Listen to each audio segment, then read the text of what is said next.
بسم اللہ الرحمن الرحیم۔ السلام علیکم ناظرین، کمبر شہداد کوٹ کا علاقہ ہے وگن، جہاں پر گیس کی سہولیات نہ ہونے کے خلاف سماجی تنظیم سجاگ نوجوان اتحاد کے اعلان پر مکمل طور پر شٹر ڈاؤن ہڑتال کی گئی، جس میں مختلف سیاسی سماجی رہنماؤں نے خصوصی طور پر شرکت کی۔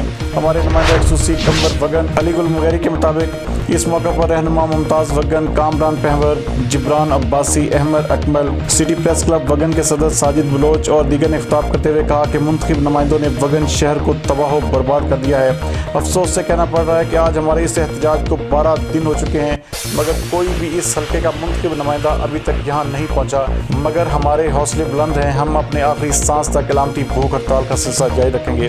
مزید دیکھتے ہیں علی گل مغیری کی یہ رپورٹ۔ بیمار سجی سندھ میں اتنا بیمار ورکھان جنا وگڑن میں یہ سب بیمار تھا جے کہ کرسی نہ چھڑے سگن، یہ سب بیمارن تاں کے چیک کयो یہ چھوڑ تھا اتھن میں کیڑی بیماری آ سپنی کا پہری انہن جو علاج کیوں اے ماں یہ چوا تے بڑے پیمانے تے میڈیکل اسٹور تے ونجو چھا انہن جی بیماری دوا ہے۔ ہی سب بکھان ہو چاچے ورا متھے او ہوڈاں او سجا پڑھے لکھے پرانے ہوٹل جے متھاں یہ گیس ہی رہی ہے ہوٹل چھاکا پیو تھین ان جو کارن چھا ہے۔